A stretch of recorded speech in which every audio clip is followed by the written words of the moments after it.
Good morning, Raptor Freaks. Lexi Odds here, and it is Saturday morning. Time for the Saturday Share the Love Club. I just want to do a mic check real quick at the bottom. Can you tell me if you can hear me or not? Give me a yes in the chat, please. I don't know why it's not registering it again like yesterday. It could be something I'm doing, but it should be going through. I can hear it. But yeah, just a mic check, please. If somebody's in the comments could just say, yes, we can hear you, Lex, please. That would be great. If you can't hear me, I'll start over, is what I'm saying. All right. So, yeah, today we're doing a Share the Love Club. It's going to be great. Fantastic Share the Love Club for in game operations for the Raptors. Nobody's going to tell me if I got a good sound or not. Nobody going to tell me. Come on, y'all. Tell me if I'm on. I got audio, because if I don't, I want to stop and start it over. Nobody watching me. Good sound. Okay, good. Perfect. Because honestly, I can't tell. There's usually a meter that shows my voice talking, and it's not moving. And that's why I asked you guys if it's working or not. I don't know. YouTube's weird. Anyway, guys, today it is a positive day. We are celebrating our in-game operations productions, which is basically everything you guys see in between the breaks in the action with the dance squad, Northside Crew, Mark Strong, aka Strizzy, and Mariah Amber, the in-game hosts, the ones that stand there, the Raptor himself, the mascot, all the stuff that goes over the PA system, all the stuff that goes up on the board, the visuals, the little film vignettes, the in between with the players that are fun, where they're asking them crazy questions, all the goofy stuff the Raptor does with stuff, the dance stuff, the different crews, the getting entertainment as far as like people like Montel Jordan in the last game of the season, the Caribbean night, all the great different musical acts throughout the whole entire year, the great halftime acts like Simon Says, and the little dog that does tricks, and the lady who balances bowls on her head while she's on a unicycle. All that stuff is put together by a crew. And there's a lot of people that are involved, but there's one person in particular that has been involved with MLSE and in-game operations entertainment for quite a while. In fact, he's been around the Raptors longer than Masai, this guy named Anton Wright. And that's who we're celebrating as a figurehead for the whole group. He has a lot of people work with him that are, need the love also, share the love for them also, because it's not a one-man job, obviously, but he is a director of that job. I don't know. You may have seen Anton at games before. You can sometimes see him on the end line before the game, rushing around with a headset on his head. He's a shorter black man that is just always involved in things all over the court. I've noticed him years and years ago. I was like, that guy is on it. I could tell. I've seen him working his butt off out there, organizing and hurrying up and getting everybody in the right spots. That's a tough job. In some ways, he's like a stage director for a play. And in some ways, it's like he's Kermit the Frog, where it's like that's from the Muppet Show. He's like, places, get in your places. He's trying to get everything organized, get the timing right. In some ways, the timing is so crucial around an NBA game as far as the game needs to be played, and that is king as far as the time and things. And it's like you need to get that stuff in and out of there, and it has to be like clockwork, because that is not a lot of time on the timeouts, on the different things. And you have to have everybody coordinating, running out, putting tic-tac-toe boards on the floor, bringing them back up, coming across the crowd with the flag that says "We the North" and passing it over, coming out there with the Raptor, and they're doing the Guns N' Roses, and he brings the flag down beneath him, and like you said, clap, clap, clap. All that stuff is the stuff I'm talking about right now, is the in-game operations, entertainment, and all kinds of stuff. The music, everything. Four Corners, our great in-house DJ, he is a part of all this also. I just wanted to give some shine to somebody that not a lot of people probably know who he is. Anton Wright and his direction as production. He's just a good dude. His title is Director Game Presentation at Maple Leaf Sports and Entertainment. Yeah, so it's a really big job.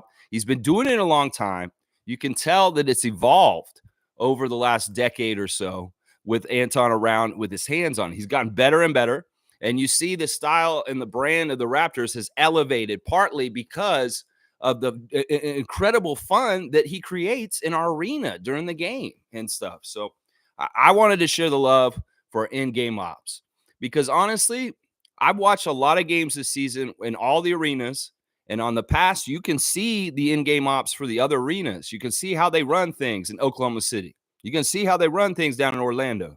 You can see how they run things out in Portland. And I'm telling you, watching all the other teams and their in-game operations and entertainment, I believe the Raptors have the top-notch, best quality, best entertainment in the NBA for in-game operations entertainment. And it's signified by things like the Caribbean night being so wild and crazy. It's signified by the special nights for different things like South Asian Heritage Night, all the different nights we've done all this year.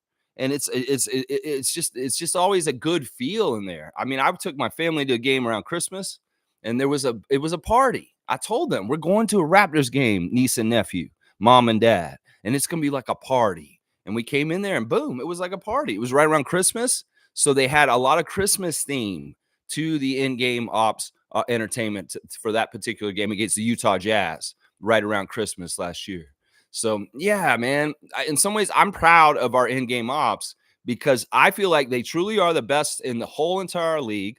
And that they when you go to the games, you know what I'm talking about. You know what I'm talking about when you go to the game, how much fun. It's like a party atmosphere.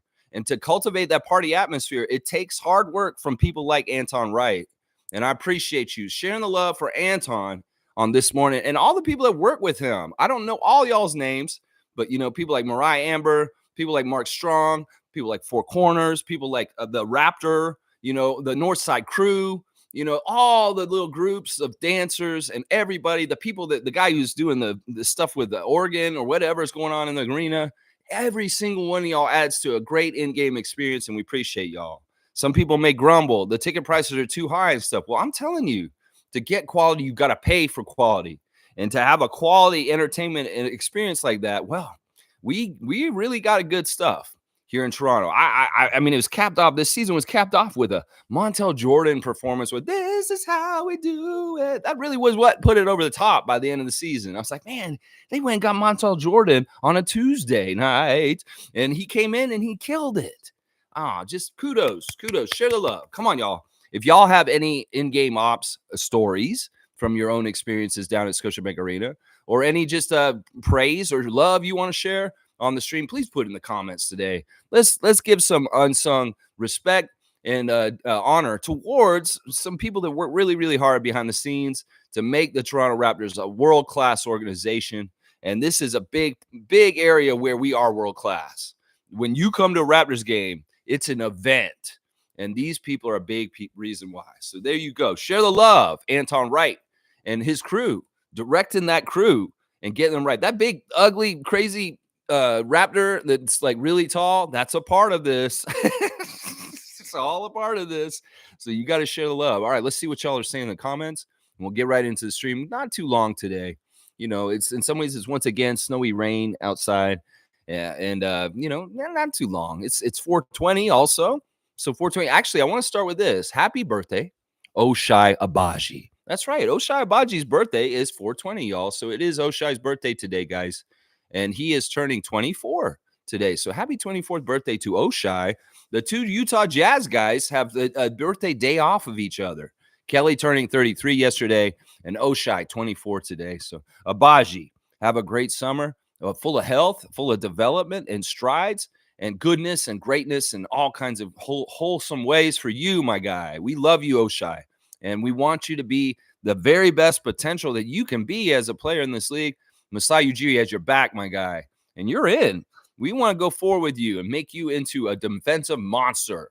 So please, Oshai, work very, very hard this summer and come back next year with even more learned bag tricks on the defensive end. And, hone your three-pointer some more too.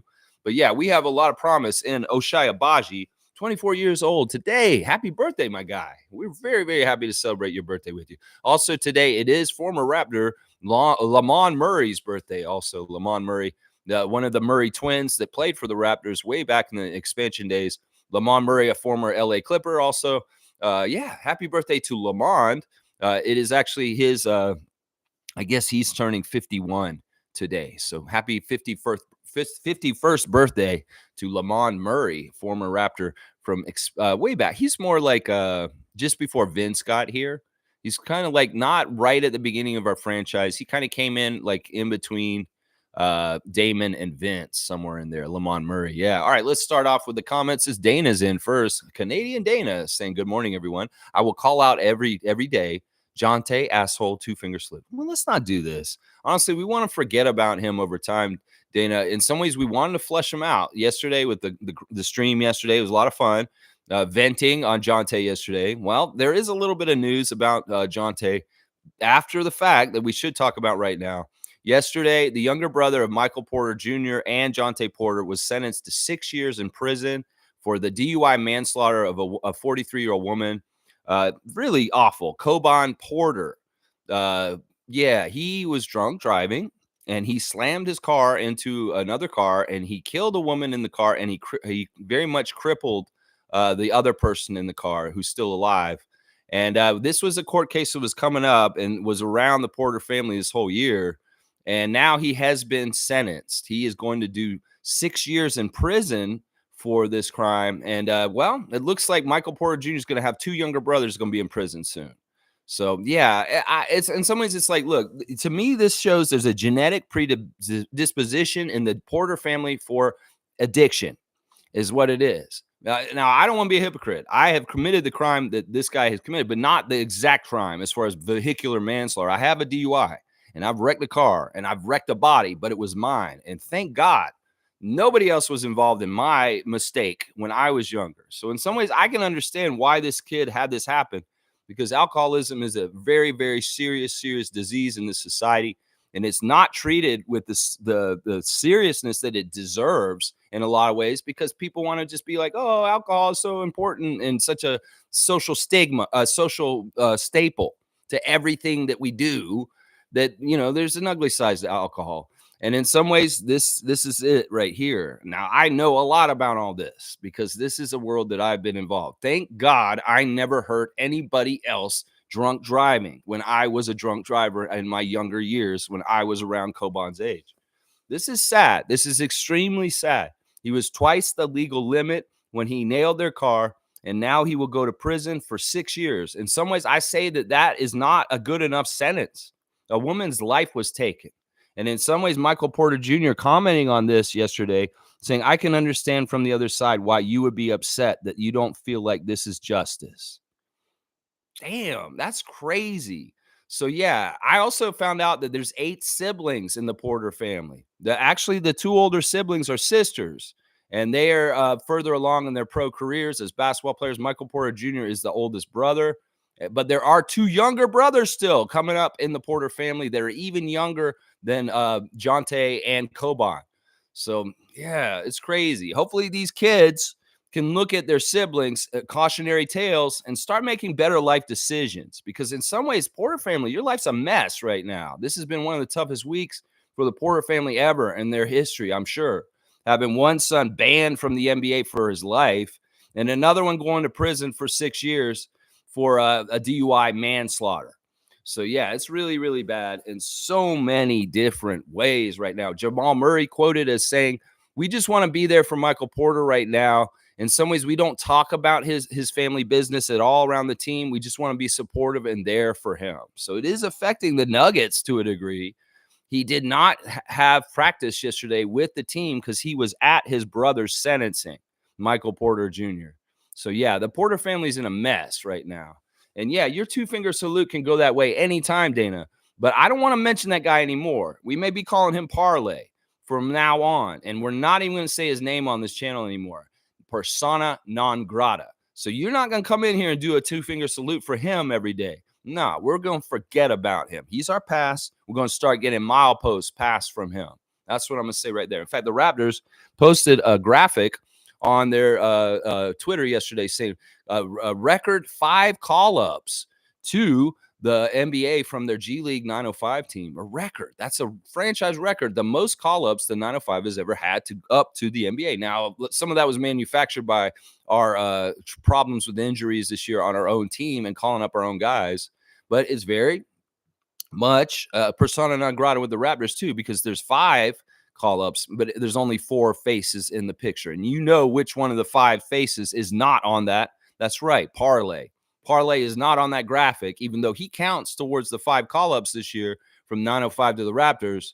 Yeah, they don't want to broadcast him anymore. They're not putting him in that graphic with Justice Winslow, Mohamedou, yeah, and them, Kobe Simmons. Yeah, no. You don't get your picture on there, even though you are technically the 5th one. Yeah, it's crazy. But yeah, we don't want to keep bringing him up, Dana. That's the whole point right here. Trevor's saying, good morning, Raptors family. Bulls had no chance to beat Miami last night, and the Kings had no chance beating the Pelicans. Yeah, the play-in tournament finished last night, and I was disappointed. I really thought that the Bulls had a good chance to try and beat the Heat last night without Jimmy Butler. But man, Heat culture reigns supreme. And this is what Ross warned me yesterday. I was on Twitch yesterday with Terrence Ross for a little bit of time yesterday. And he was talking about Arvydas Sabonis and all kinds of crazy stuff. But I mentioned, I think that the Bulls will finally beat the Heat today because Jimmy's out. And Terrence said to me, he's like, well, Lex, or not, well, Raptors Freak, I would think that, Heat culture might win out still because you can't underestimate Eric Spoelstra and the way the Heat are.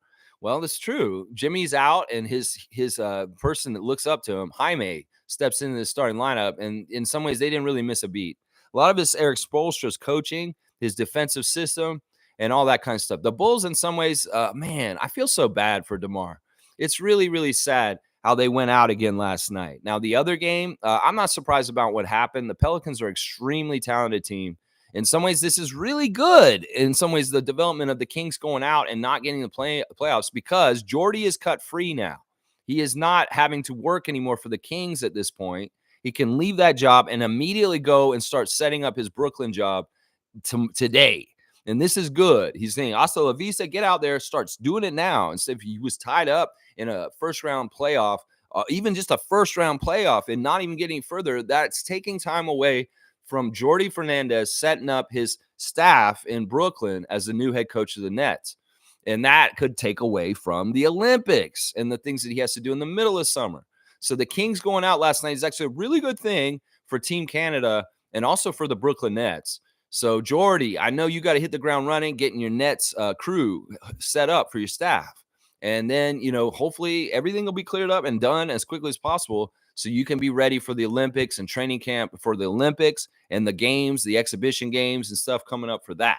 So, yeah, that's somewhat a good news thing. So I'm happy about the Pelicans doing it. Before the game, Larry Nance Jr. saying to the crowd, to press, saying, I would bet on the Pelicans for us to win today, but not Jonte Porter is what he said. He's like, no, don't think I'm actually betting. So see, already Jonte is being used as shorthand for being a gambling degenerate. And Larry Nance is saying, yeah, I'm not Jonte Porter. I do not have a betting account in any kind of way. He's like, whoa, no. Just because I said I would bet on the New Orleans Pelicans. He said that, and he was like, no, not like Jonte.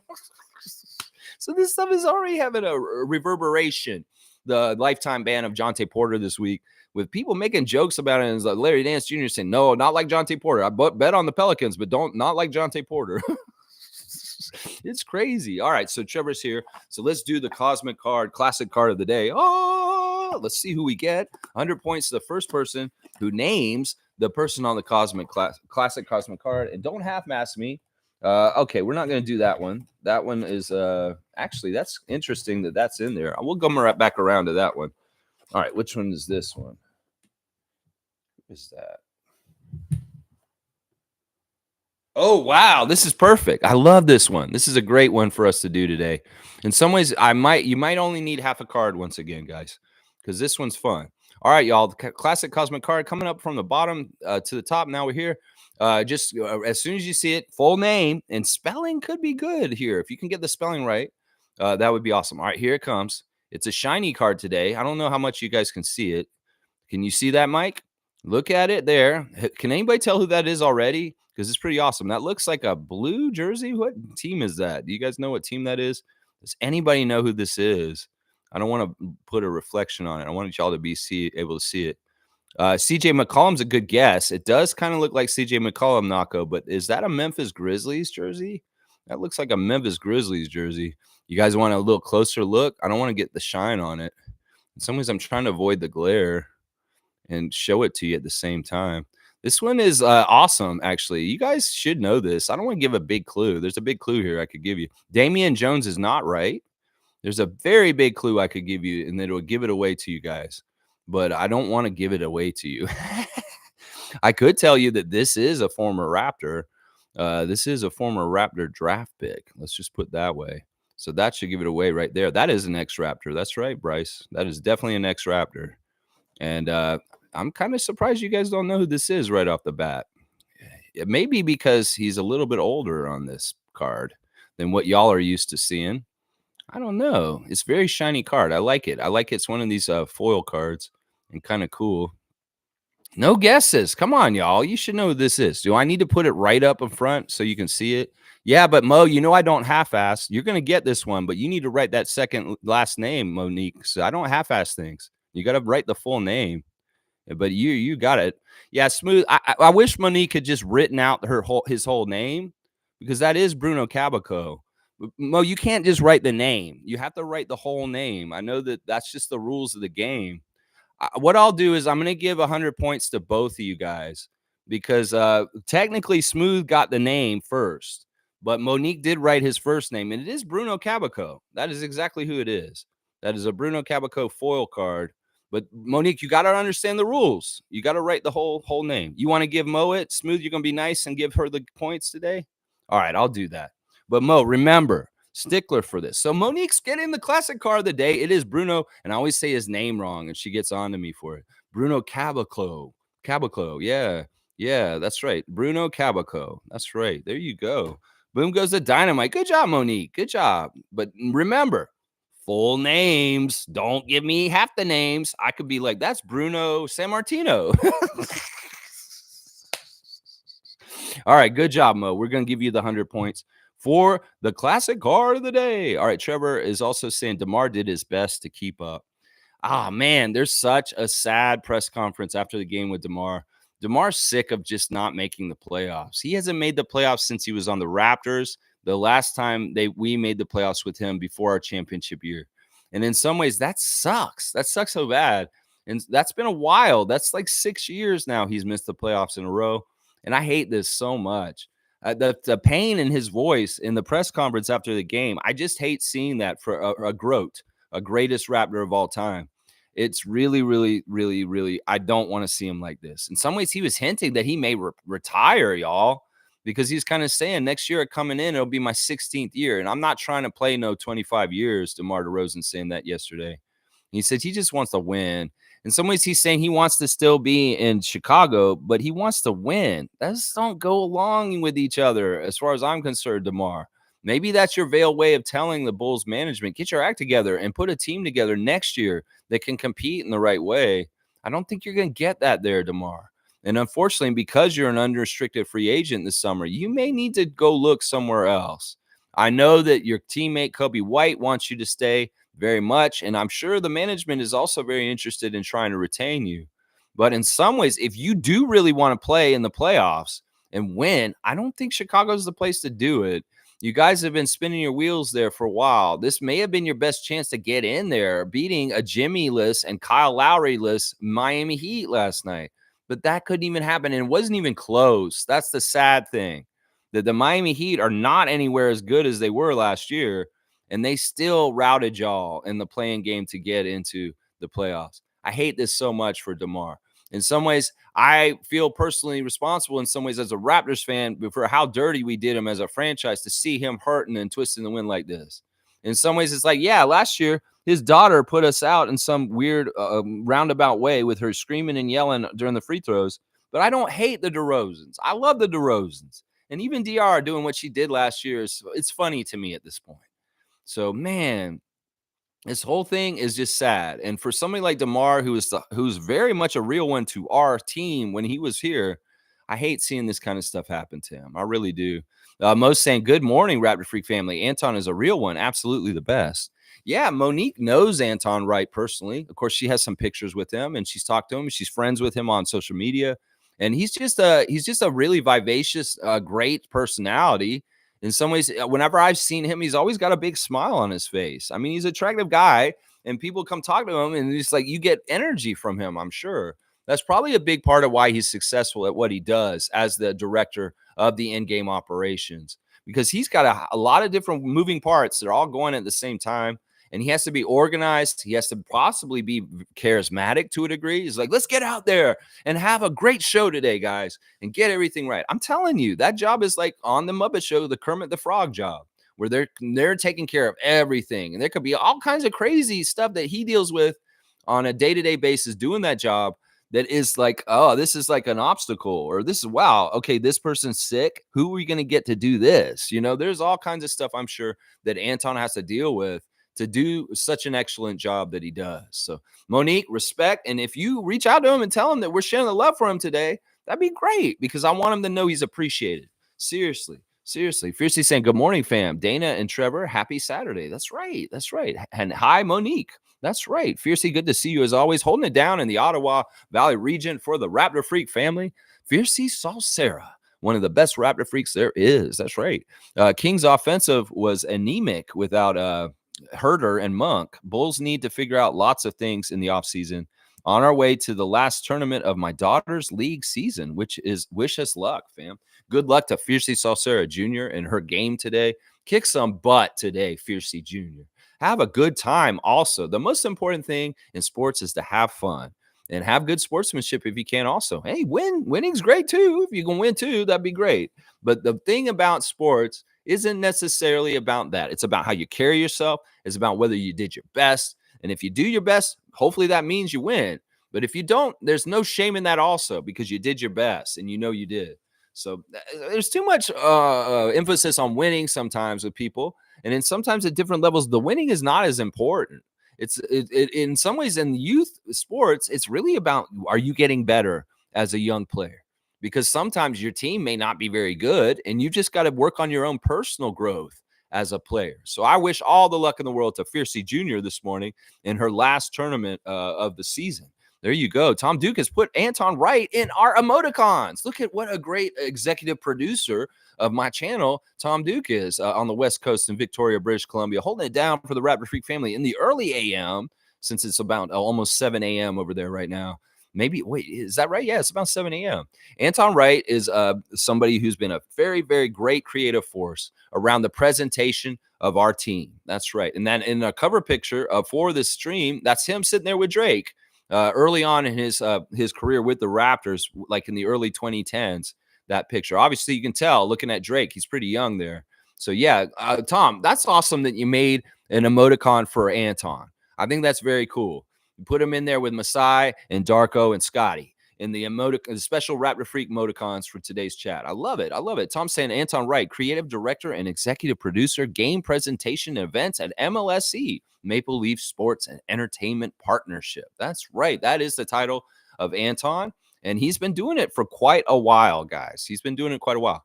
That feel to the whole thing in some ways is a part of the his style. It's the start of his thing. Like, you can watch Memphis in-game ops, and you can see there's a style to how they do their in-game ops with the Grizzlies. Every team's got their own style. Like the Thunder have a really weird style in the middle of Oklahoma City with what they do in the middle of their games. In some ways, the style of your in-game ops reflects your community, your city that you live in. And Toronto's such an interesting, crazy, vibrant international city that we really need to reflect a lot with our end game ops. And some of the other markets, they very much have a certain kind of motif and thing to their cities. Well, Toronto's got to hit a lot of marks all at once. And that's why we have to be very, very on it. And we have all kinds of varied theme nights, all the way through the season. It's fantastic. And of course, all that has to get organized, and that has to all get booked. There's probably some people that do the bookings for the people like Montel Jordan to come down and sing and all that kind of stuff. It's a very big operation. A lot of people do it.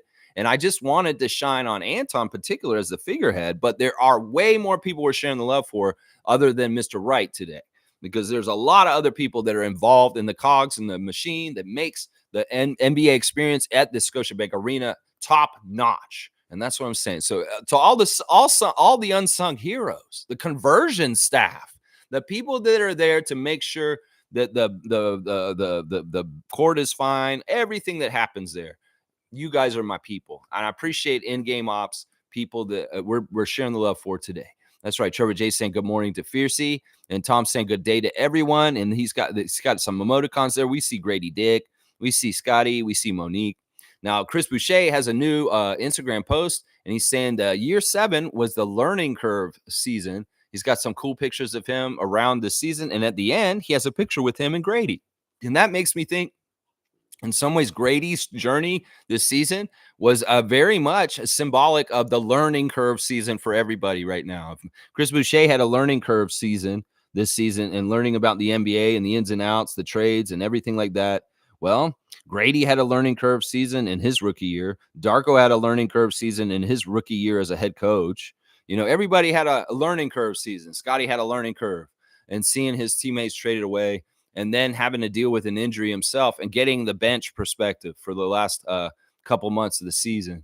Scotty said the hardest thing for him to deal with this season and his end of season interview was the trades, was saying goodbye to his friends, OG and Pascal and Precious and Malachi and all those guys, Thaddeus, Dennis, and, the emotions of that. In some ways, he had to learn a new emotional maturity this year that, the NBA is a business, and some of your friends and some of the people you play with, it may change over time. In some ways, Scotty did a really good job dealing with it internally, because I didn't really see the signs of how much it was hurting him. You did a really good job keeping it together, Scotty, because considering I know how bonded you are with Pascal and OG and those guys. And, that had to be tough. The emotions of saying goodbye to fun teammates that are your friends in the middle of the season. So, yeah, Scotty, you're growing up in all kinds of different ways, whether it's as a basketball player, as a young man in this world, and just a more savvy, not as naive person. And in some ways, your eyes were open up to it. And you know what? Good job. Good job. Because in some ways, you didn't let that affect anything about what was happening this season, even though you were probably feeling some emotions this year. You probably were right around January. You definitely were. I know you were. But good job, Scott. We love you. All right, let's keep going. Fiercely saying, by the way, my daughter and I went to 2 games at Scotiabank Arena, and the vibes were amazing. Ambiance and energy by the in-game ops. We also had received a little package for the first time we went. See, that's part of the fun that they do. If they know that it's your first game, they will make a big deal out of it. They'll give you a certificate.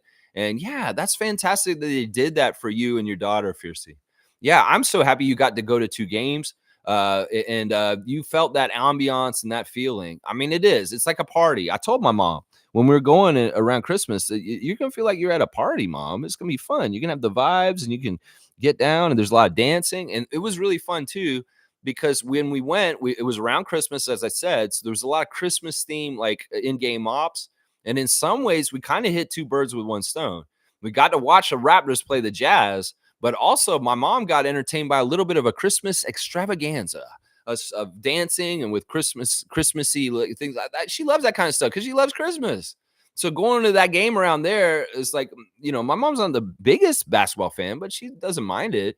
But all the other stuff around it in some ways can be entertaining for people that want to go to the games and just want to be a part of a feeling of event in a community. At the beginning of the game when we all light up our lights and say, let's go the North and light up your lights. Mark Strizzy saying that. I'm just saying there's a lot of fun in it. There's a lot of participation. There's a lot of energy shared at the games. And, people like Anton Wright are cultivating it very well. 4 Corners, the Raptor, they're cultivating that energy in that building. I love it. I love it. I love it. Bryce is saying, good morning, Lex and Raptor Freak family. I'm here to say that Drake is the GOAT. At this point, nobody's stepping over him. Bryce is really enjoying the Drake diss Drop and Give Me 50 released in the last week. Also, I heard that he has like a weird AI tune that he dropped in the last 2 days or something that's got Snoop Dogg in it or something, AI Snoop Dogg in it. I don't know. I didn't listen to it. But yeah, Drake's a badass. Of course, we're going to stand with Drake. In some ways, maybe if he wasn't a Toronto guy and it wasn't our global brand ambassador, maybe he didn't have such strong ties to the Raptors, I may not be totally like into Drake or his music. But honestly, he's a loyal one. He's a real one. And he's a 6 god. And in some ways, I'm from the 6, just like Drake. And he is my people. And that's why, even if sometimes some of his music is like, I'm like, what is he doing? No, I love the guy. And he's done so many good things for the Raptors over time that, listen, some people say, what has he done for the Raptors? You kidding me? In some ways, we talked about the fight for respect for our franchise. Drake helps fight for respect for our franchise. And in some ways, I appreciate him for that, because how can you not be unhappy to have the one of the greatest artists of all time, the most selling artists of all time, up there with like people like Elvis and Michael Jackson on your side, around your team? That's prestige right there. I'm sorry. That's just prestige. He brings a certain level of excellence from his field of work and accomplishment that put in our kit and caboodle with the Raptors. It just makes our quality go up. And in some ways, people would argue maybe the opposite, but let's not get around this. That man has the most downloads and kind of things than anybody recently. Yeah, for real. He's like one of the top music acts in the world right now. And you know that's true. That's right. Tom's got the music playing. That's right. He's probably got some Hotline Bling playing right there. That's right. Anton Wright, a number one, good sound. That's right. That's right. Yeah, everything is crafted. And in some ways, he makes a theme and a feel to it. You know, when you go to a Raptors game, you expect a certain kind of feel to it. You may even hear a lot of the same stuff all the time. But yeah, it's a very, very interesting fan experience when you go to a Raptors game. That's right. You can hear me. Awesome. I'm glad you guys could hear me. Yeah, I don't know why. I'm going to have to do a mic check at the beginning. I might have to do mic check right off the bat just in case, because I'm changing things out here and it's not as set up as it is when I'm back downtown. So in some ways, I might do right off the bat a mic check. And if anybody can get me right away, then it won't be such a weird start to the stream. It's just be like, mic check, good. All right, cool. Because the meter is not reading on my screen. And that's what tells me if I'm able to be going through or not. So I appreciate you doing that, Fiercey and Tom. Let's see. Trevor's got Anton on blast. There you go. I'm sure Anton doesn't get any publicity at all. It's just like when we shared the love for Teresa Resch last summer. It's like, you know, Teresa Resch is an unsung hero behind the scenes in the Raptors that nobody really knows about unless you're real diehard like we are. So that's what I'm saying. We're digging deep. We want to get all the heroes around the Raptors that we need to celebrate. And today is the in-game ops people's turn. And we are specifically as a figurehead celebrating Anton. So there you go. Monique saying, Lex, I'll send him the link after the show. All right, cool. Awesome. Awesome. I appreciate that, Monique. And yeah, just like when we did Jim Sand, he ended up getting to see his share of the Love Club. And I appreciate you sharing that with his wife, Jim Sand's wife, when that happened. James is saying, new background. Did you move? Yes. Well, not totally. I'm in transition, James, from the other place. You will still see the other place at some point, probably a couple more times. But no, I am at the new place right now. And this is a wall that they've seen on my screen before from last summer, because I was out here last summer. This where I sat here. This is one of my angles here. But yes, this is going to be out of the new place. This is not going to be what the backdrop's going to look like normally.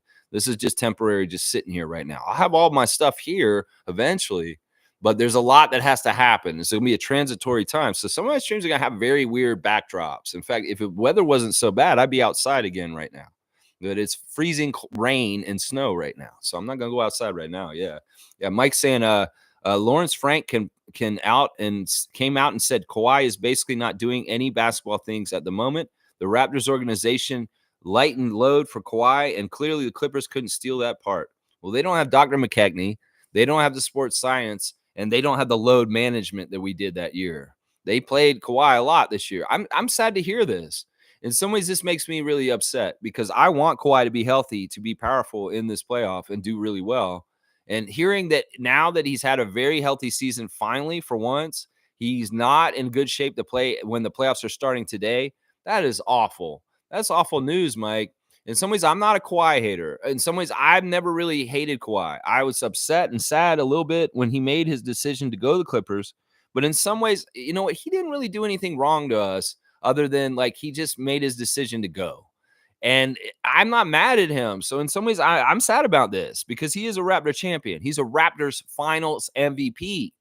And in some ways, I want him to do very well still. In fact, unlike Nick Nurse, who I never, ever want to win an NBA championship ever again. If Kawhi wins another championship, that's prestigious and good because he's already got one with the Spurs and with us.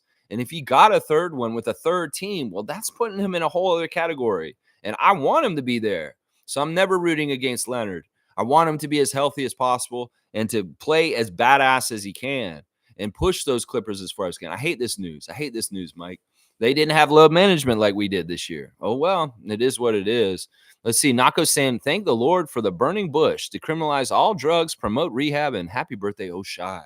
There you go. Gerald, it is our Christmas. That's right. Gerald and I are herbsmen.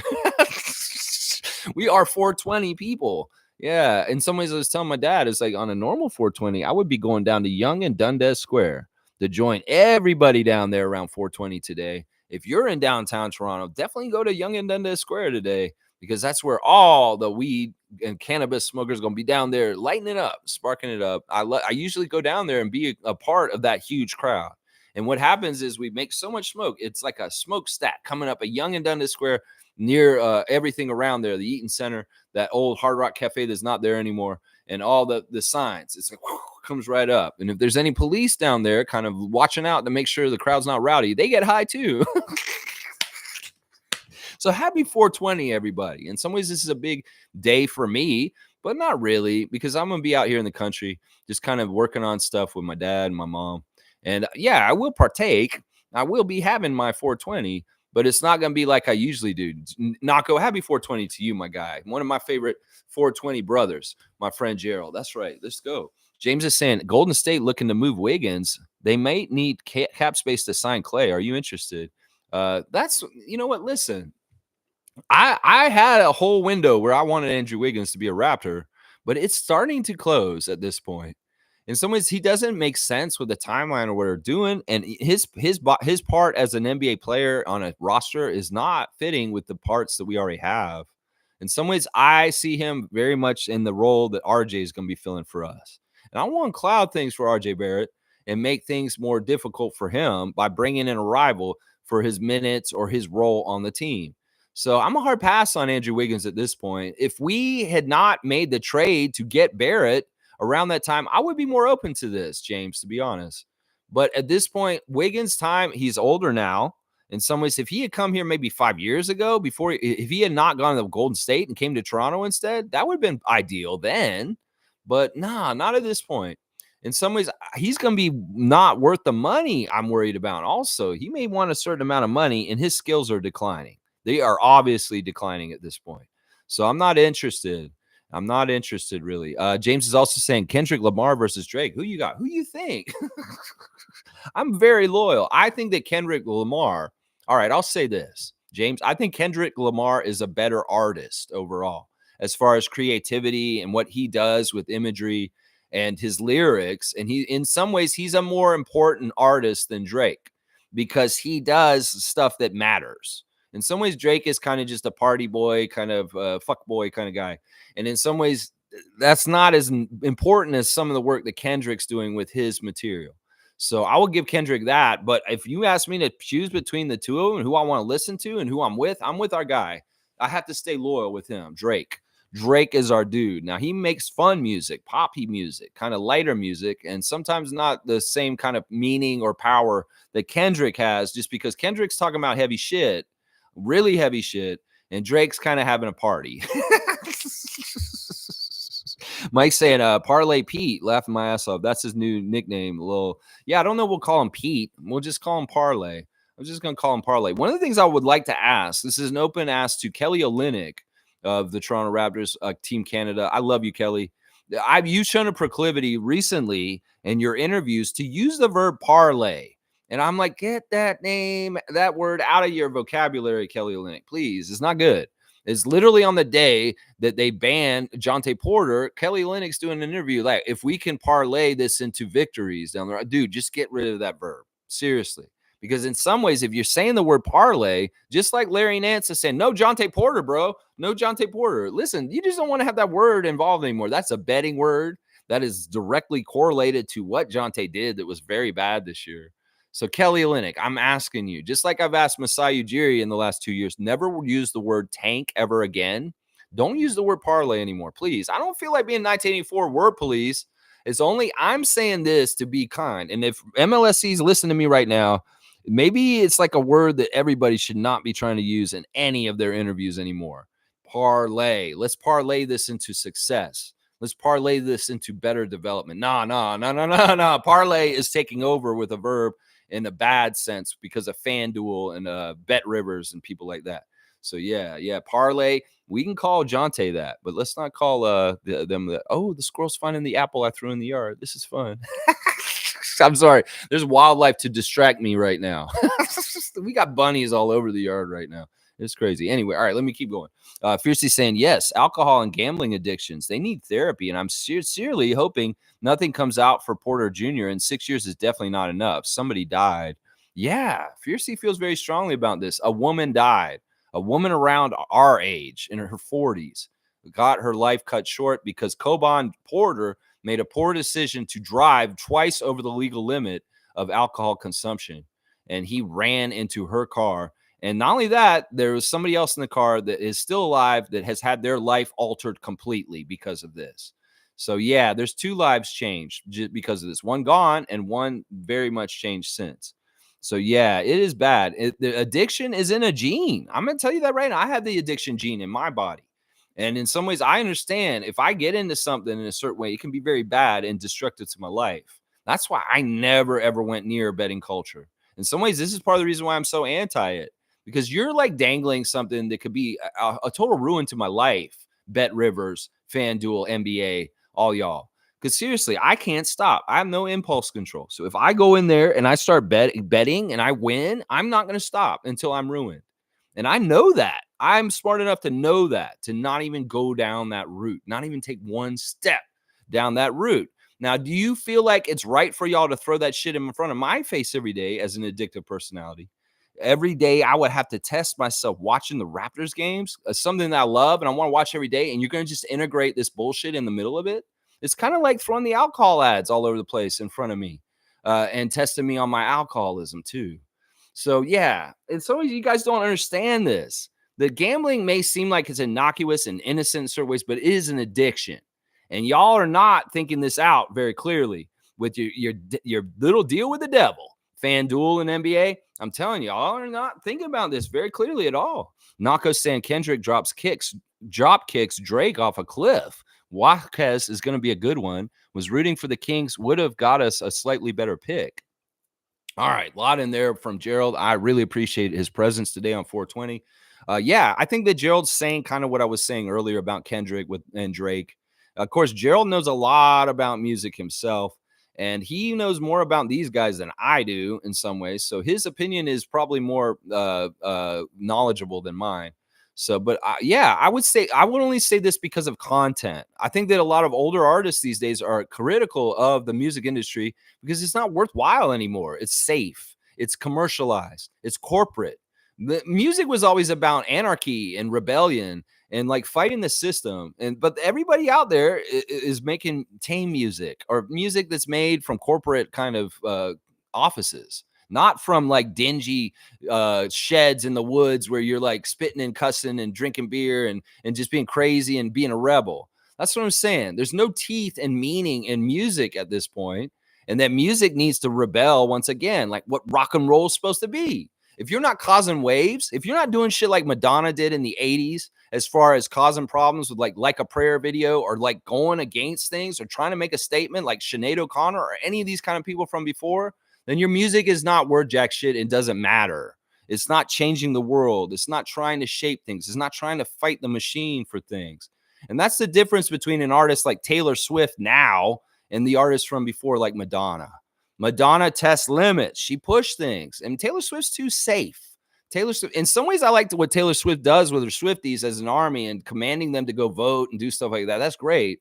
But her music is not changing the zeitgeist or the world in the right way, is what I would say on that. Music has gone downhill for that. And in some ways, Drake is like Taylor Swift, whereas Kendrick Lamar may be more like Madonna in the time before, where he is trying to push stuff.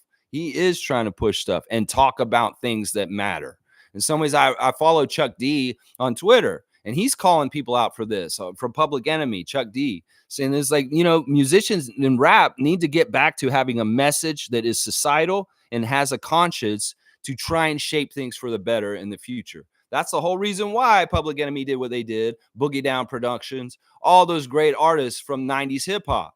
There's not enough hip hop stars today that are going after societal issues and writing about them. They're too busy writing about crunking and booty girls and all that kind of stuff. No, let's write music that's worthwhile, that can change the world for the better.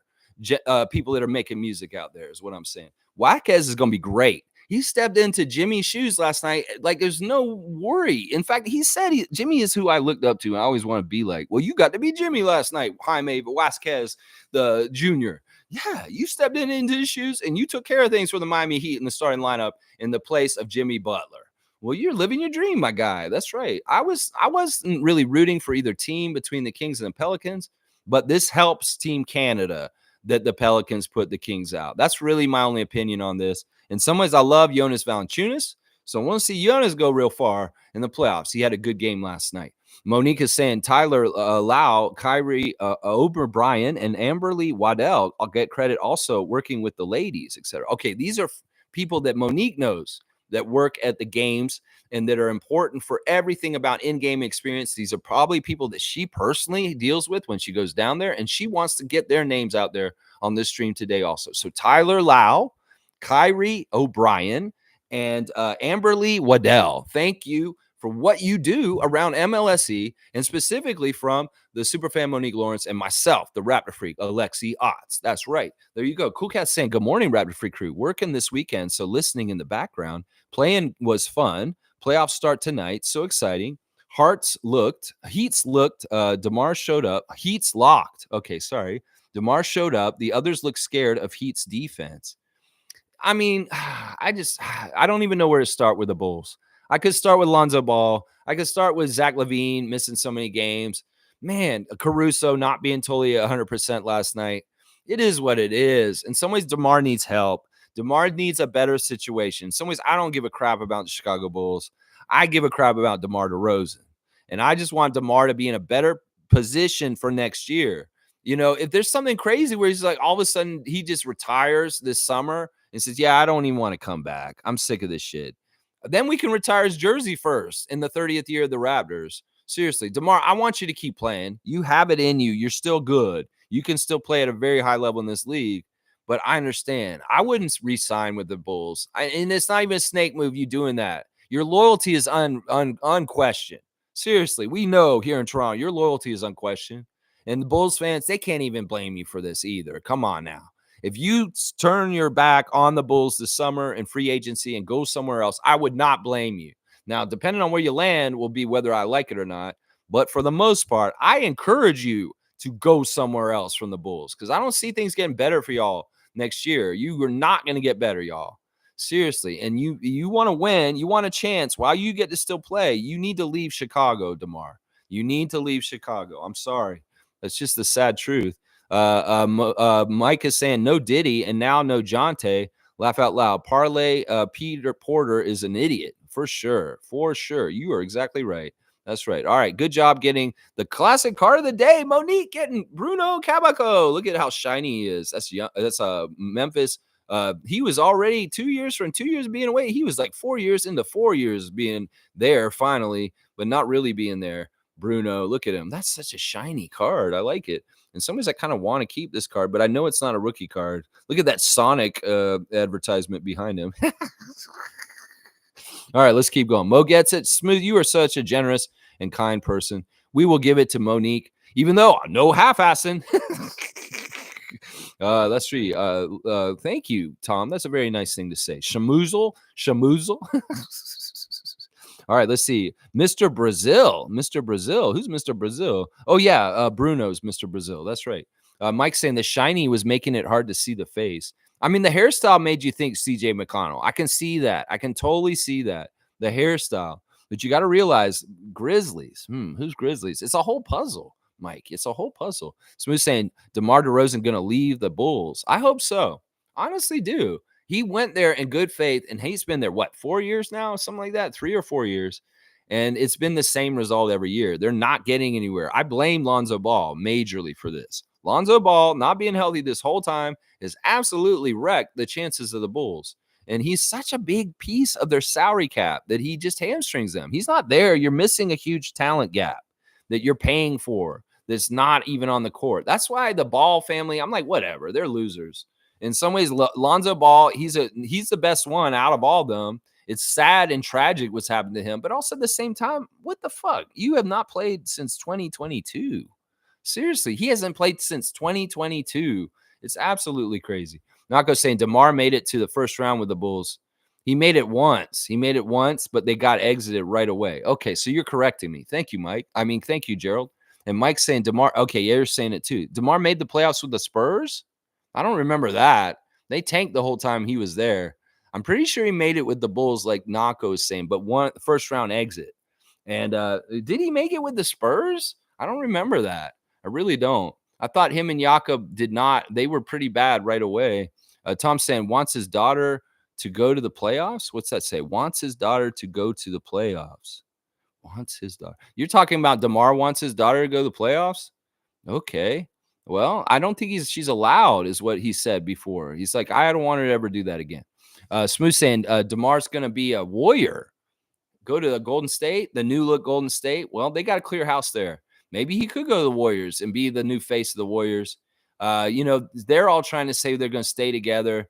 They value keeping that core together. Steve Kerr. There's a lot of people saying this and that about the Warriors. In some ways, y'all are holding on, really, really holding on. And we'll see if you can hold on tight enough and that doesn't get all busted up. But we'll have to see. Fiercely saying, saw the beginning of the press conference and Billy Donovan was laughing and joking with someone. Then DeMar sat down and was obviously sad. Wasn't a good look. Yeah, I don't know about Billy Donovan. In some ways, I don't even know if he'll continue to coach there. That may be part of it. I don't know. In some ways, Billy Donovan's probably really upset, and maybe he's laughing just as his way of dealing with it. I don't know. He had to face the press and talk about a failure again this year, and that's not easy. In some ways, maybe he needed to laugh because he's nervous, or maybe he's just laughing. I don't know. I wouldn't blame Billy Donovan. I know he's a good coach, and I know that him and DeMar have a good relationship. So, it's tough. It is tough. In some ways, DeMar feels things very strongly. We know this. Dinners with DeMar, his new show is very interesting. In fact, last night, DeMar's having such an interesting impact on things in sports with mental health. DeJounte Murray coming out on Twitter last night saying, I'm going to get help. And it's time for me to get help and really start looking at my mental health. So I'm telling you, he has an influence that is really, really good. In some ways, DeJounte Murray and the Hawks going out this week, he's going through some things in his head. Well, he sees the example of DeMar, and he knows there's help out there. That may not have been the case in years past because there was nobody like DeMar putting a light on this to know there are options in other ways. Yeah, it's crazy. Let's see. Mike saying Spo took Billy Donovan to school, but Spo did lose to Nick Nurse's adjustments the game before. Well, in some ways, I would say this. Spoelstra is really good at making a lot out of nothing. Now, he had not a whole lot of anything, but the Philly has such a good, talented team when Embiid is on the court that's really tough to be overpowering to get against Embiid. So that's a big part of it right there and the difference of things. I mean, the Bulls, I hate it. I hate how they just, in some ways it sucks. I just feel bad for DeMar. I wish they had won last night and they were getting a playoff series against the Celtics. But in some ways, I would say the Heat may have a better chance of beating the Celtics, especially since they beat them last year. So I don't know. We'll have to see if this is a better thing, but it is what it is. Spoelstra is the best coach in the league. James is saying DeMar should go to Sacramento. I don't know if they have cap space. That's an interesting landing spot for him. Very interesting landing spot for DeRozan. Sacramento. Yeah, I don't know how that would work. And especially with the timelines of people. That's the other thing you got to think about. DeMar is 35. And he is going to be up in that stratosphere around Kyle Lowry and Garrett Temple and Thad Young. He's more in that direction. So in some ways, he's got to think about if he is going to leave Chicago, this next step's got to be very well thought out. And in some ways, his age as a vet has to fit with the bracket of where they are in the team he's going to compete right now. In some ways, I would say Sacramento may be too young a core to add him to the mix there. Plus, they have Harrison Barnes kind of doing the job that DeMar would do for that team. So I don't know if that's the right fit. Blackhawks saying, did you hear DR last night during free throws? Hero was not phased.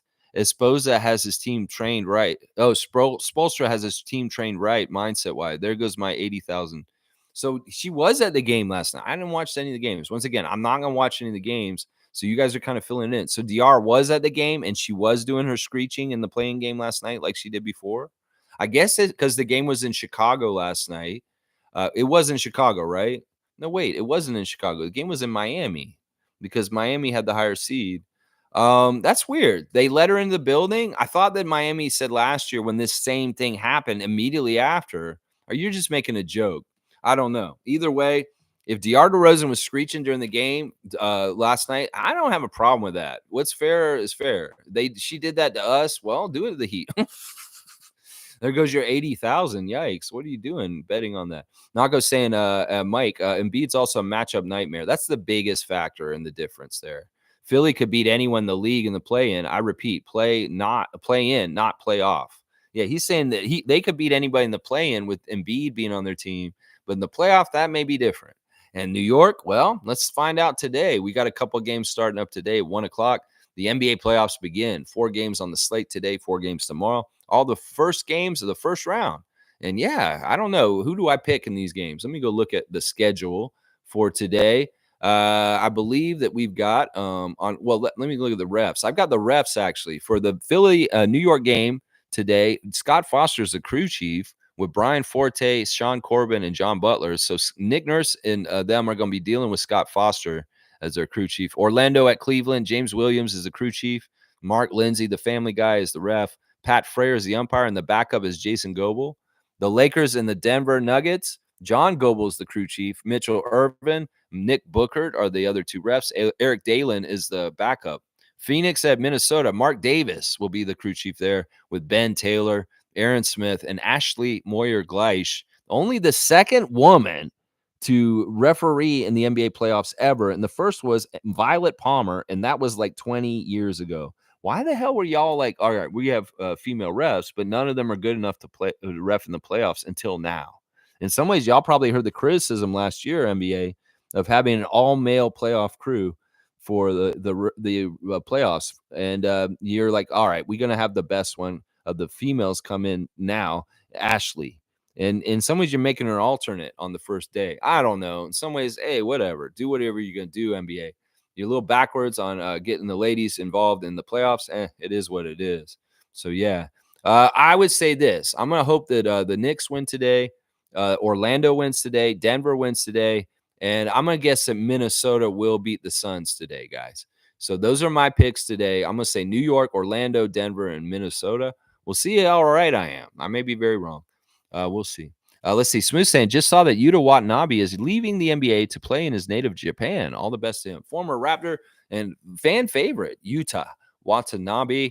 Got married recently to a model in Japan, and he wants to go back home for this season. I think that he's had such a interesting 6-year NBA career, ups and downs, all kinds of different ways, all around different teams, all kinds of different places. He was in Memphis. He was with us. He was in the Nets. He's been on the Suns recently. Of course, he's been good friends with Kevin Durant partly about this. But I think because he did not make the playoff roster for the Suns, who are playing today, opening their series with the Timberwolves, he made a tough decision and said, I'm going to pack up and go back to Japan. I'm not going to try and make an NBA team this summer, and I'm going to play professionally back home. I'm a newlywed, and I'd like to be home with my wife and around my family now. I played a very successful NBA career and carved out some time. He's done. I don't think he's going to play in the NBA ever again, but it's great. It's a very big, huge accomplishment. Yuta Watanabe is the most accomplished Japanese NBA player in the history of the NBA. I'm going to say that right now. I think that's true. I know there's been other Japanese players that played in the league, but I think Yuta is the one who had the most success. We wish him all the best on his return to Japan and his professional career there also, and his marriage and his family life that he's building. Yes, we love you, Yuta. And you're always welcome in Toronto. And if you come back in the 30th season and say hi to everybody and wave to everybody, you're definitely part of our history, a great Raptors alumni. And we will always be happy to see you at Scotiabank Arena, coming down there and saying hi to us. I know you specifically love Toronto. I know you very much love Toronto, and Toronto loves you, Yuta. That's for sure. Yeah. Sharing the love for Yuta Watanabe on ending his NBA career and going back to Japan right now. Yeah. Let's see. Monique is saying IQ was in Real Sports Apparel yesterday, and many of his jerseys are up. This is fantastic. I love to see that these guys didn't just rush out of the city once the season's over. Scotty hanging around a little bit after the end of season interviews. IQ being at Real Sports still in the last couple of days, that's fantastic. And there's some great IQ number 5s down at the Real Sports. If you want to get his jersey, go on and get IQ Quickly's jersey. I mean, that's a good sign also that the restricted free agent will be in a Raptors jersey next year. If we're printing out a bunch of his jerseys and putting them in our apparel store, they think he's gonna go sign with somebody else? So they're gonna do that? Yeah, right. So yeah, that's what I'm saying. That's a good sign, Monique, that Emmanuel was at Real Sports all kinds of ways. That he's like not so upset or like being in Toronto that he wants to get the hell out as soon as he can. No, he's hanging around and he's spending time in Toronto after the season. And not only that, we're making more of his jerseys. You think he's going somewhere else next year? That's what I'm saying right there. Yeah. Anton on blast by Fiercey there. I love it. Mike's saying, Nako, yeah, I watched the game. Miami zone was creating issues for Philly at first. They couldn't get the ball to Embiid in the middle of the zone, but Nick made an adjustment at halftime and broke it. That's what we do right there. That's what we do right there. Nick Nurse is an adjustment master, and that's what he did. He made that adjustment at halftime. And Spoelstra probably was, in some ways, his options are limited because of his personnel and not being as good as he was last year. And in some ways, Nick has all kinds of options and changes. In fact, that roster he has in Philadelphia is stacked with defensive stoppers like Nicholas Batum and Kelly Oubre Jr. That team is nasty in some ways. And, Embiid's health will be contingent on how far they go. And I'm telling you, I do not believe that Joel Embiid can survive a playoff season and get all the way to the end and win a championship. At some point, he is going to get hurt, and they will not be able to get any further once he's done. Watch. Yeah, Brian's here. Holy crap. Let's give a big hand to the king, Brian Hussein, who's doing To The Point on his channel on YouTube. Y'all give a follow to The Point, 2.0. The Point, T.O. The Point. It's a great show that I've appeared on in the past. Brian, I'm going to come back around and be on your panel again soon. I would love to be back, King. I know that you guys are always putting stuff out, you and Reese and different people. You have different guests all the time. Big respect to Brian and King from To The Point. Y'all check out his channel for sure on YouTube. And yeah, we're different. In some ways, our culture is what it is. And we set culture through things like our in-game ops, for sure. Fiercely saying, my daughter is thanking you for your words of wisdom on sportsmanship, Lex. Salute and respect. Wow, right on. I like that. I like that a lot. I'm going to give Brian a dunk for being here today. And I'm going to give Fiercey a dunk too. That's very special and nice. And Fiercey Salcera Jr., you just have a great game today. I want to see you kill it. You've got a Tracy McGrady 1 dunk now, Brian. So you are on our dunk sheet. It's going to take it's going to be a long haul to try and catch our leader, Kareem. He is crazy high up there with all of his dunks for witty, fun things he says. And Fiercey's going to be at 97 for great stuff. Yeah, I just hope she has fun. That's what this is all about. If you're doing sports and you're not having fun, something's wrong. Let's just put it that way. You can be serious and take it very seriously and do what you do at a high level, but you should always be having fun on a certain level at the same time. And if it's getting to the point where it's so like breathing down your neck and trying to, you got to do this, you got to do that, that's not right. You don't want it to be like that because the fun is the important part of it for sure. Fiercey's got Scotty on blast with his rookie cap on. I love it. Cool Cat saying, Lex, at the games with Pascal, Scotty's eyes were red both times. The hugs were very emotional. Next season, Scotty will be better emotionally. Time heals. Off-season meetups with OG and Pascal. Yeah, we'll see how much they cross paths with each other. I'm sure they probably will see each other at some point. But who knows? These gentlemen are busy.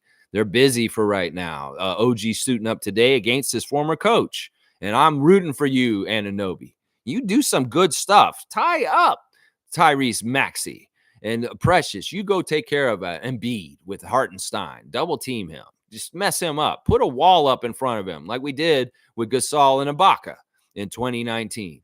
And that's what I would say you guys go do that. Yeah, Scotty, listen, he's a very emotional, sensitive young man.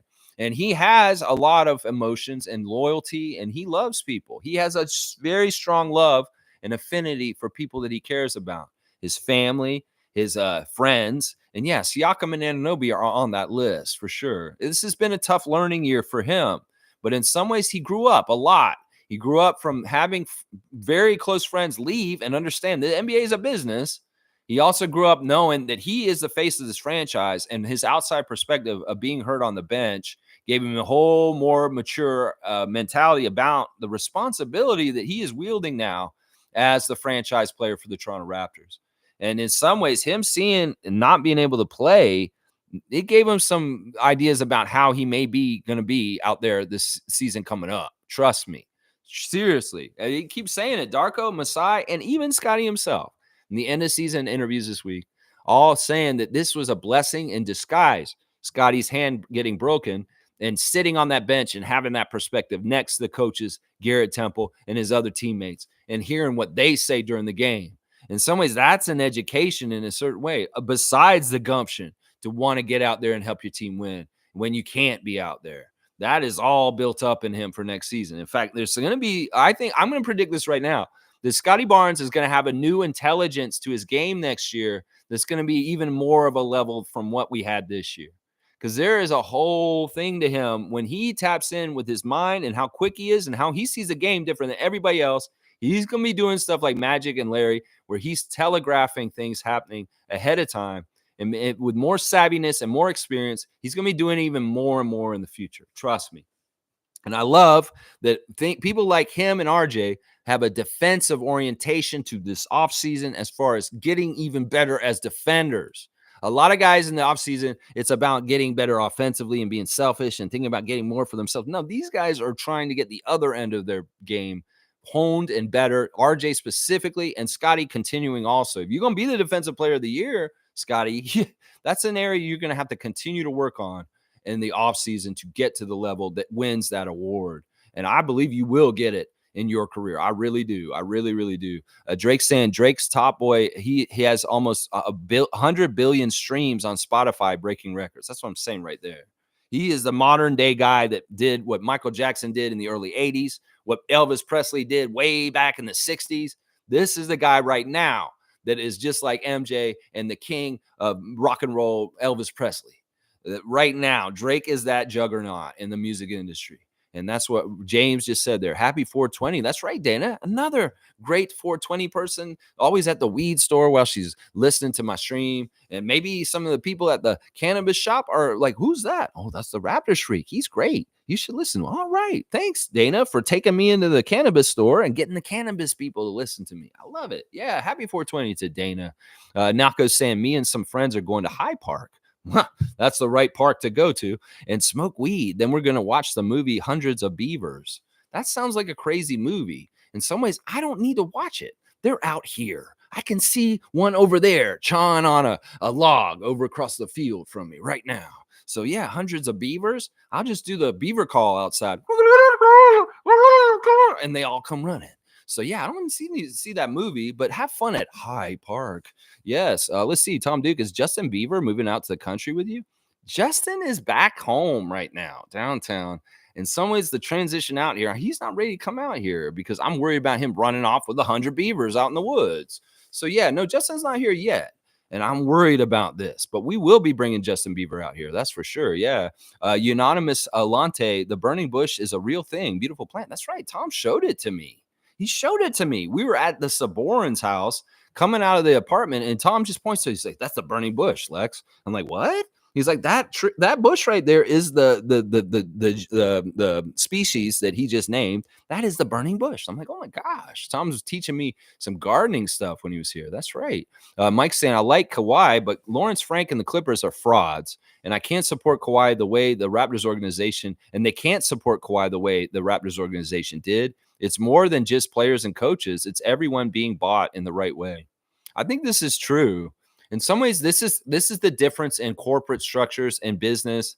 Whether you have good people like Masai, Teresa Resch, Anton Wright, those kind of people around your organization, then you have a real heart and a real feel to it that's quality. In some ways, you can put half-ass bullshitters in places like Steve Ballmer did around his team. And, well, you may not get the same results. We value a guy like Dr. Alex McKechnie because, man, he was an MVP. You can ask Kawhi how much he likes Dr. Alex.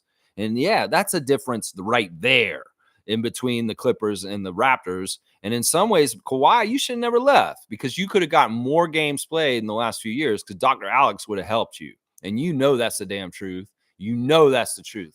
That right there, that's right. Tom's got the burning bush in effect. Tom Duke's got a IQ. Let's grow. And Race was saying, Lex, no, where are you, Alberta? It's not on the ground. It was just falling this morning because it was cold enough and it was raining that it turned into snowflakes. No, I am up at the cottage, Edmund. I'm not going to tell anybody exactly where I am. No, I'm not, unless you come here. In some ways, we got to keep it private. Where I'm at, exactly. Yeah, I'm in Alberta. I'm in Alberta. That's where I am. Let's see. Mike's saying, I was listening to Clippers fans debating Mavs fans. Clippers fans love to use 2019 to say they are unstoppable, but the team wins the trophy and a player gets a ring. Kawhi brought a ring, not a trophy. That's very interesting. People don't realize how many people are behind the scenes making everything around the team work. The Raptors won in 2019 with more than just Kawhi. The organization, including in-game ops, were champs. There you go. Mike giving indirect kudos to the in-game ops through the championship year. I think that's true. I think that's very true. I mean, this is why Masai said that this week is our culture is unchanged. You know, we may be losing right now, but that's not how we like to be. We're uncomfortable with it. All of us are. They're uncomfortable with it. We're uncomfortable with it as fans. And we know this is not our way. This is not our true culture. Heat culture is a real thing, but so is Raptor culture. And let's not get it twisted. We will get back to the right kind of Raptor culture with leaders like Darko and Scotty around our team. Trust me. And this is true. I think this is what Mike's trying to say in a roundabout way here. I agree with you too. Kawhi, listen, everybody needs to understand Kawhi helped us win a championship, but Kawhi needed everybody else on our team and the Raptors and the way we were running things to get that championship too. And it's a really dumb U.S. take that it's always like, yeah, you guys wouldn't have won nothing without Kawhi. Well, that may be somewhat true, but Kawhi wouldn't have won nothing without us either. And you need to say that flip of the coin there too. That's right. Stargate saying Chuck D is a Raptors fan. I follow him as well on X. Yeah, he's an RJ fan. Let's make this distinction. He's a very much an RJ Barrett fan and an Emmanuel Quickley fan. And he is now a Raptors fan because those guys showed up. In some ways, he's also very much an OG fan at this point. And in some ways, like I said, the alliance between Knicks Nation and Raptors Nation is strong to a degree because such a successful trade for both sides. And we have people we care about on both of the other teams. So that's a big part of it right there. I was happy to see Chuck D step into a little bit of a Raptors fandom. Let's not get it twisted. He's Knicks number one all the way. And if we're playing them, he's definitely with the orange and the blue. So, but we love Chuck D for his musical contributions, just for being a leader and just being who he is. I have to say, Public Enemy is one of my favorite hip hop bands of all time, a top 3 band for me. And I've been very privileged to be able to see them in the early 90s in concert. And I had all their albums, and I was very much listening to them when I was a young person in high school, in my early college days at FSU also. Let's see. Nako's saying, Lex, listen to Idols, Billy Woods, More Mother, Dorian Electra, Jeff Rosenstock, Soul Glow, McKinley Dixon, etc. You know, I'm not doing my video project anymore right now, Gerald. I quit doing it at New Year's of this year, partly because of all the changes I got going on this round. I could not take that workload and that assignment and that project any longer and do that anymore.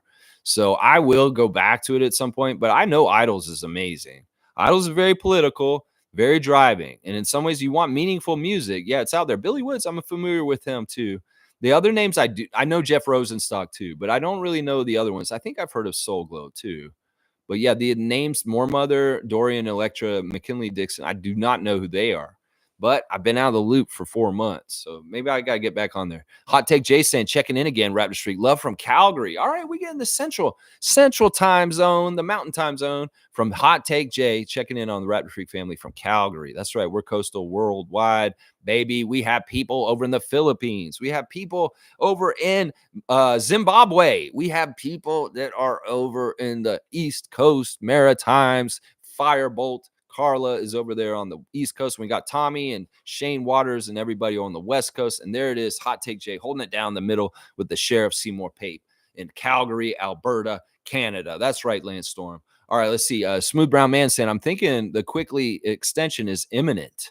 His jerseys are prominent in Real Sports, rows of them. Now, the timing is that there's a date where he can be officially signed. Now, it won't happen until an exact date. And I don't think it is during the playoffs. Free agency does not start until the playoffs are over. So there is a period of time where there's not going to be anything happening. So I think it's around June or July 1st that the free agency opens. I'm not totally sure. I'll nail down that date for sure. But yeah, I'm hoping the very first day that opens up, we get that done right away. Right away. Yeah, rows and rows of quickly jerseys. Yeah, you think that's just for the little stint that he just did half a season just now? No, that's the future foretelling itself right there. Wayne saying Kendrick lyrically can't match Aubrey, nor does he have the work ethic and volume of work. Not every artist can be revolutionary, although I want that content. Revolutionary music is not promoted. Yeah, that's really the difference. In some ways, it's like I think they're both great artists. I'm not a hater of either one. I think Kendrick Lamar is a very, very important artist for our times. And I think Drake is just a very successful artist. And there's different distinctions in that. I think there's very much this different distinctions on that. I think that Drake's diss song that came out last week is so amazing. The craftsmanship of his lyrics and how he took down so many people and so effortlessly and seamlessly between each part of the stanzas and how he did it. It shows a true craftsmanship that you are saying. You're exactly right. Lyrically, this dude is badass. And the way he did it is amazing. It's so economical is the right word.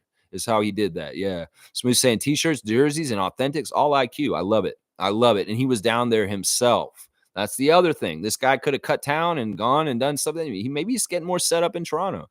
Maybe he's getting different things set up here because he knows the future is here. That's right. Mike's saying first year with the Spurs, they made the first round with LaMarcus Aldridge. Okay. Thanks for correcting me. So he has been in the playoffs twice since he left the Raptors. He was on this once with the Spurs and once with the Bulls. Okay, Roger Raymond's here. Good to see Roger. Good to see you check in. Good day, Raptor Streaks. You are right about music being used to change the world. Soul music from the 60s were about freedom and civil rights and voting rights. Marvin Gaye, mother. Yeah, I mean, there was a purpose to what he was singing about. Even James Brown, sing it loud. I'm black and I'm proud. Yeah, that's what I'm saying. If you're not doing something to change the world for the better with your music, then what is the point? You can sing about a sunshiny day and I'm smiling and I'm walking down the street and all that kind of stuff and make a catchy little ditty. But does that change the world? Does that help anybody with anything? No. In some ways, I want to see another We Are the World. I want to see another let them know it's Christmas after all. Where's the big charity songs to help some of the crazy shit that's going on around the world? Can we get all the big artists together and sing together? We are the world. Because we need help. And in some ways, I want more social consciousness from musical artists to try and help the world. Even bands like U2 that were so political back in the day, in some ways, they're like dialing it back. And they're just a corporation making a whole bunch of money off ticket sales at the Sphere. And in some ways, the political messaging from Bono is not as much as he's getting older. In some ways, that's the problem. The musicians have a real power to shape things and change things. And in some ways, some of the problems are the political artists coming up are like MAGA weirdos and really crazy, messed up people that have really weird politics. So yeah, music changes the world, and that's what it's for. Thank you, Roger, for being here, man. Stargate saying, as I said, if DeMar can put his ego aside and come here to be the sixth man off the bench, it would be perfect. 4 or 5 minutes, and he pops off the bench and gets 30 plus off the bench. But hey, yeah, I just don't see this being realistic. They both said they only come back here if the other one comes back. You're going to get Kyle to come back too? The only way they come back here is if they're both here. He doesn't want to be here without Kyle. And if Kyle's not here, Kyle doesn't want to be here unless DeMar's here. That's the same thing.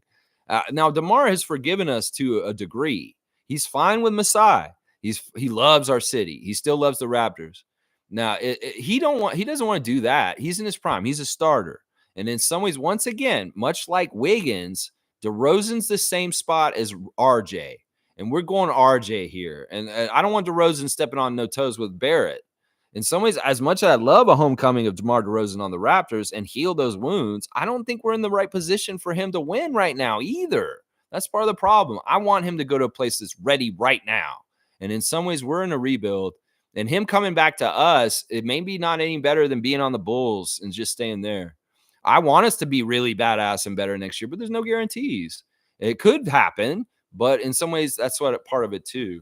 So I want him to go somewhere where they're ready and he can just be added and he can have a chance to go deep in the playoffs and fight for a possible championship. That's where I want him to go. Utah. Yeah, we love Utah. Isaac's here. 3 brothers walk into a bar, a convict, an idiot, and a multi-hundred millionaire. Well, one is now a convict, and the second one might be a convict also soon. I mean, that is crazy. Michael Porter Jr., 2 of his younger brothers, may be serving time in prison very soon. I think there's a good chance Jonte is going to be in prison soon too. So yeah, 2 of his younger brothers are going to be in prison. He's got 2 other younger brothers. Well, let's hope that they're not knuckleheads. Let's hope that these guys are smarter than their older brothers and they're bad examples. And where's the older sisters? What are they thinking about all this? Like about things, man. That Porter family, and the father's a coach. He's supposed to be more of a better role model and guiding his children. And this, they seem like they're just buck wild and crazy. In some ways, they seem egotistical and just not smart in certain ways. So yeah, rein your family together, Michael Porter Sr., and maybe, stop being such a good role model for your players and start working on your own children. How about that? Stargate saying over Rui. Yes, Yuta is family, but Rui is more accomplished in my opinion. Is he though? Is he? He hasn't played as long. I don't know. Maybe you're right. I mean, I don't always think of Rui Hashimura as. Yeah, I mean, I guess that's right. I don't know. Maybe I'm a homer. Maybe I just disregard Rui Hashimura. They're similar. What have they really accomplished? Are you going to just look at individual stats and say, okay, Hashimura's stats are better than Watanabe? Okay, that's probably true. But Hashimura hasn't played as long as Yuta has in the league yet. But he probably will, and he probably will play past her. I don't know. Maybe I'm just being more a homer for Yuta. But that might be right. You might be right. I might have to amend that, Stargate. Kareem saying, today's my brother's birthday, and he's a weed fiend. It's also Hitler's birthday as well. Well, all right, Kareem Thomas. Let's just focus on Oshai Abaji and your brother. Okay, Kareem. Yeah, he's a weed fiend. I think that's just a prerequisite if you're born on 420. Cool Cat saying IQ jersey is spelt wrong in the store. Man, details are important. Unprofessional. Did they spell it without the E? Who did that? Seriously, is that true? Let me go look at this. I want to see this. Emmanuel Quickly, Real Sports. That is really bad if they did that. If they did that, I'm gonna be like, what the hell's wrong with y'all? All right, I see they have it up on Real Sports website, and they have the E in there spelled correctly. Okay, this is from 3 months. That's 3 months ago. No, they have the jersey spelled right. Are you sure about this, Cool Cat? If you have any kind of place where I can go see this, because I'm not seeing that. Every jersey I'm seeing has got the E in it. So, yeah, I don't know. I can't really check what you're saying to fact check whether you're right or not, unfortunately. Yeah, I don't know if they did. If they did spell a couple of them wrong without the E in the quickly, well, I mean, somebody at that jersey place needs to get their job right. They may be just assuming that the name is quickly without an E. Well, get your job right. You're going to learn quick. You may not be there long. Fiercely saying, why is Yuta not part of the playoffs? Rui Hashimura may become the most popular Japanese player. Yeah, I totally forgot about Hashimura. You're saying most popular. I was saying the best one. Well, at the end of every season, teams make tough decisions about playoff rosters. We have extended rosters these days with two-way players and stuff, right? So the Suns had to pick who they wanted to go forward with as their playoff roster, and Yuta was on the outside looking in.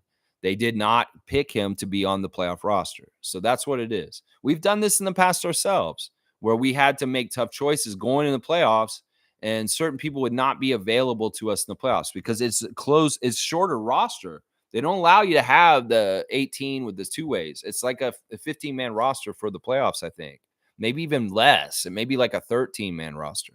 So you got to cut like 3 or 4 guys that were kind of two ways or fringe on your bench kind of guys. And Yuta was one of those guys because he was on the Suns, but he's not playing today, and he is not a part of their playoff roster. So Let's see. Cool Cat saying, shout out to Yuta, a fan of his enthusiasm and energy that he brings to the game. Wish him best upon his return to Japan. Yes, for sure. Sharing the love for him. 1040 cutoff. Thank you, Fiercey. Kareem saying, I love watching the Pelicans play. They should trade the porn star lover and get a legit superstar, Paul George or some shit like that. I don't know. In some ways, they've had to play so much without Zion that they're okay without him. They're better with him. Obviously, he's a real weapon, but they played so much without him in the last couple of years. I don't think they lose a beat without him. In some ways, it's kind of a weird thing where they can play without him and actually have other strengths without him. So I don't know. It's a weird thing. I don't worry about Williamson being hurt because in some ways the Pelicans are used to not having him. That's kind of how I look at it right there.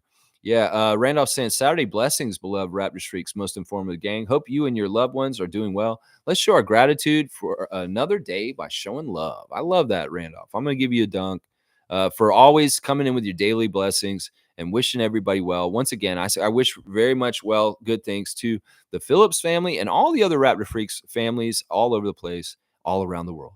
And Randolph, you've got the Jakob Poeltl 19. That's right, our championship year. Randolph's got 19 dunks. Most saying, don't forget, Lex. Don't forget, RJ is working out with DeMar this summer, confirmed on TSN broadcast. Glad you got the Marquise Noel stuff figured out.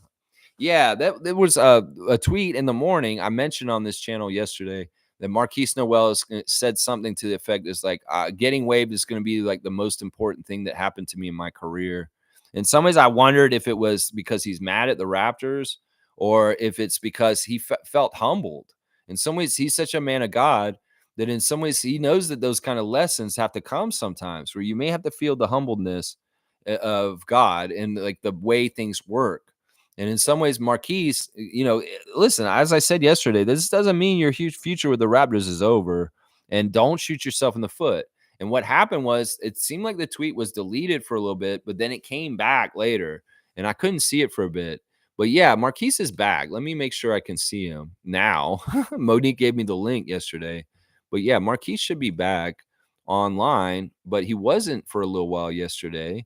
And I was wondering why. And then Monique sent me the link, and boom, we're okay. Let me go get it again. I want to read verbatim what Marquise Noel said in his tweet yesterday because it is kind of an important tweet, and I don't want him to think. I don't want to think that he is actually really mad at the Raptors and coming after them or anything like that. That it's just that he's kind of like he's just looking at life is changing, and all right, where is that link? She put it towards me.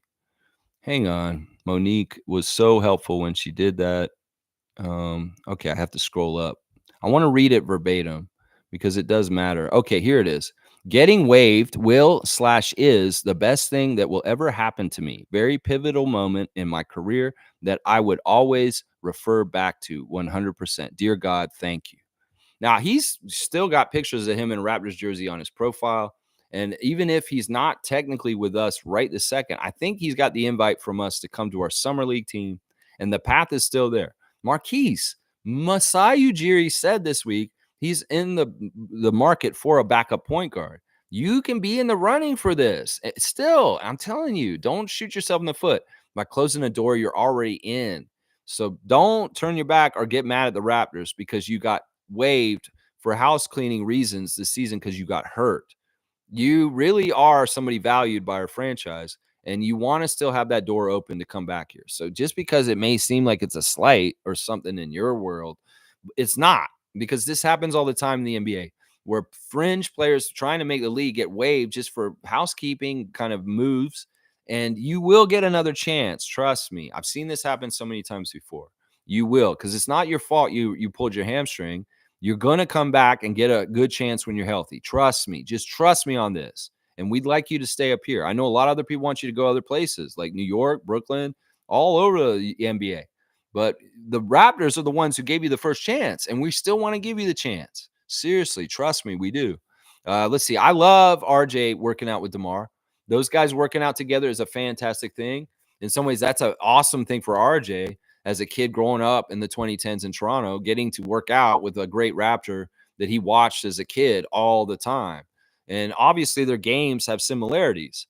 So in some ways, there's all kinds of tricks of the trade that DeMar DeRozan can teach RJ Barrett. So I love that. I love that news. I did not know that, by the way, Monique, until you just told me that. Mike's saying restricted free agency doesn't have the early extension rule applied. Other teams need an opportunity to offer sheets, so we can't extend them at the moment. That's right. So we have to wait till free agency opens, I believe, in the beginning of July. So we'll have to see how that goes. Mike's saying free agency day is when you can offer a sheet. Accepting the offer will probably be official only after everyone in regular free agency is signed. Okay, well, we'll have to see the timing of it. Mike's expertise is in this area better than me.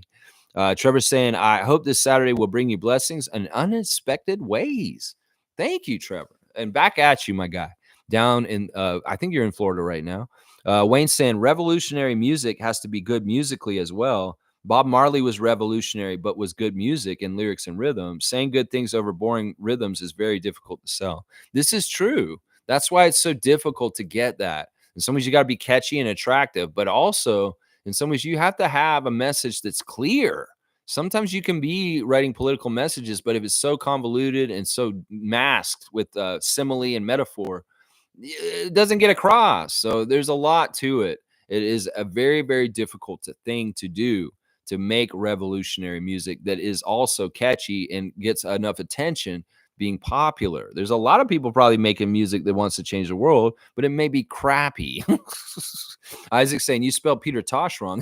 He's like, now Bob Marley is an amazing icon that was perfect at this because he made music that had a feel to it and a vibe, but it had very strong messages in it. I was singing yesterday driving in traffic on one of the 401 or something. I was singing, oh, what a rat race. This is a rat race. And I was thinking about Marley's lyrics with that song. And it's like thinking about what we're doing with our lives in this rat race and capitalism and stuff like that. And it's just so deep. That's what I'm talking about right there. If you can have that whole Venn diagram of music that is entertaining and very good sounding, and it has a message and it actually hits on your head and like, whoa, that made me really think about something that I don't think about enough. And honestly, that motivated me to want to make change in this world. That is the power of music. And that is what today's music is lacking, needs more of what I just described. Monique's saying, keep up the great streams, Lex. Go Raptors for life. Good times approaching. Raptor Free Crew strong. That's right. You are a big part of it, Monique. And this summer, we're going to celebrate superfan Monique Lawrence's birthday on June the 8th at the NBA restaurant down on the Queens Quay on the Lakeshore. Please come and join us. It's an open invite to anybody who watches this. You don't have to participate in our comments. If you're just a longtime fan of this channel, somebody who's been watching us for a while, or you're just a fan of the superfan, Monique Lawrence, come on down there and let's celebrate her birthday there. There's a gift shop on site. So even if you don't have a birthday gift for her, you could probably go get something from there when you get there, or you could just bring something down there because it is a birthday party. And we do want to show affection for Monique. And we'll come down there and we'll have a nice meal with her and just have a good time. I'll be there myself. And actually, I think my folks will be there. And Adriana will probably be coming with me too. So we're going to have some people coming with me as a group. So if you want to come down there and hang out with Lex and Mo, come on down to Monique's birthday, June the 8th at the NBA restaurant, the first ever NBA restaurant in the league in Toronto, downtown. Check it out. It's a Hard Rock Cafe kind of restaurant, but it's NBA themed. How fun will that be? It's going to be cool. Mike's saying we can match any offer sheet so quickly we'll be back 100%. Yeah, and there's also a max. They can't go crazy and do like something like Fred, right?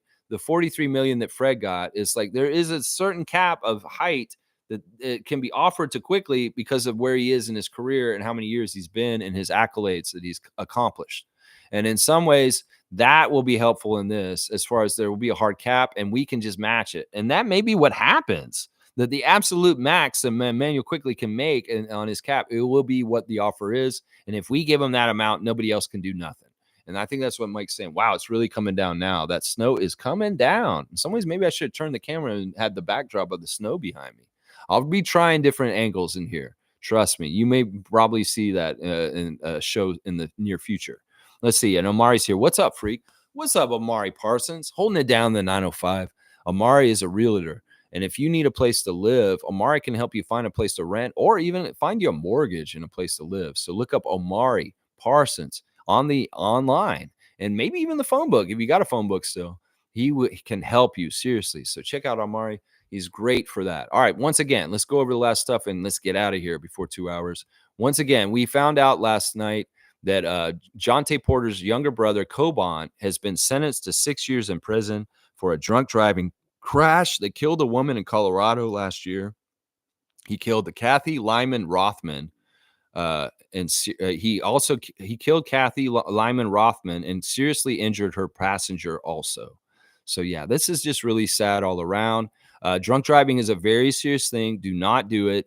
And yeah, there can be repercussions in this kind of way. It's really, really, really sad. We're also sharing the love and celebrating our in-game operations crew, executive director and producer Anton Wright as a figurehead for that. But there's so many people involved in it. Of course, like Mariah Amber, Mark Strizzy Strong, Four Corners, the Raptor himself, everybody in the infrastructure that helps the things happen in the games that entertain the people in the breaks. We appreciate y'all. And honestly, I really, truly believe that y'all are the best in the NBA. Out of everybody, y'all are the best. Thank you, Northside crew. Thank you, Raptor. Thank you, Mariah and Mark.